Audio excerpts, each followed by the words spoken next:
Welcome back to HighSchoolOT.com's 24 Hours of High School Football. I'm Nick Stevens.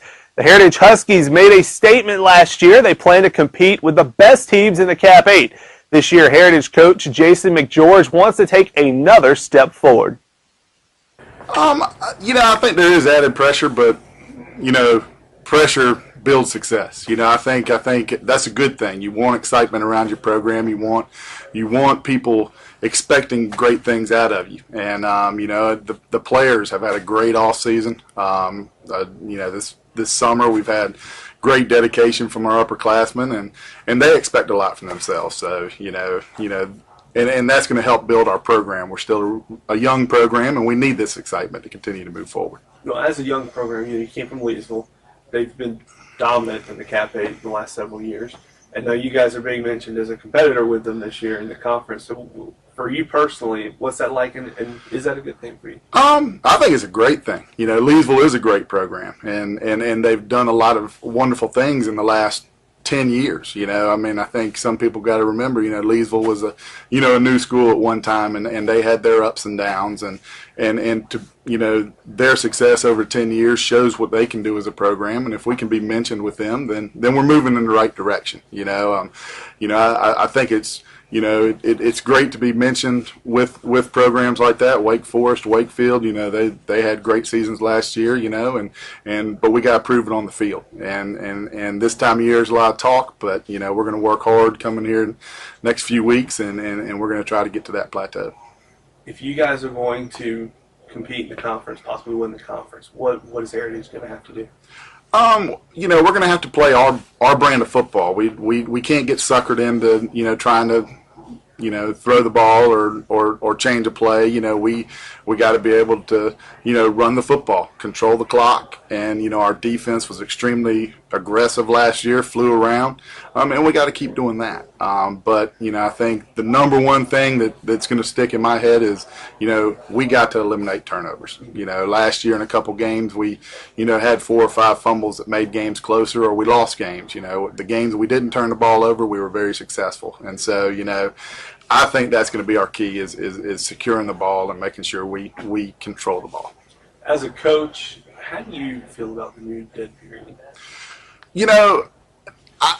I don't have a personal problem with it. I always gave those weeks off anyways. 4th of July week, a lot of people are traveling. You kind of expected a lighter time in the weight room, so maybe we did 1 or 2 days that week rather than the whole week. And in the week of the coaches clinic, most of our coaches coach other sports, and so they're going to be down at the clinic this day or that day, so it's so hard to organize during that time anyways that it didn't affect us one bit. We continued with what we did. I think the best part about the dead period was it allowed us to put a little bit more emphasis to our players to do stuff. They knew the weeks were coming up. They knew they could organize, weight activities, or they could throw the ball around. And so I do think, we want to focus it as a negative, but I think it did have some positives. Right.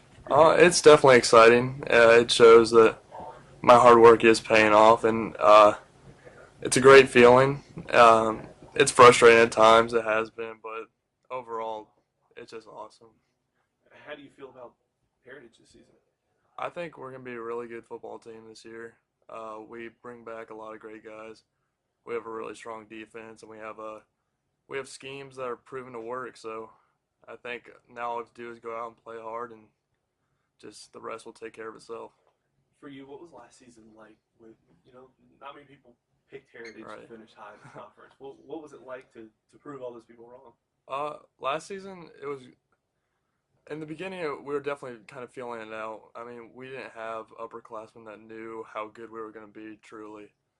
And I think as we went on, we realized that we can play with these guys and that we can compete for a conference championship. And I think that's why going into this year, we do have that confidence. We have that poise that we know that we can beat anyone on any Friday night.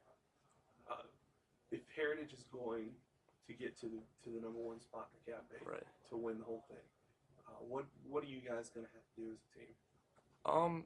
We're just going to have to prepare for every game, not take anyone for granted, because in this conference, any team can beat you any night. And last year we realized we have to start competing with the Leesvilles, with the Wakefield, with the Wake Forest, if you do want to win the conference. So I think this year that's our goal. One of the teams Heritage will likely have to beat in order to get to the top of the conference is Leesville Road. Coming up at 3:25, we'll hear from Pride coach Chad Smothers and rising senior Malcolm Hitchcock.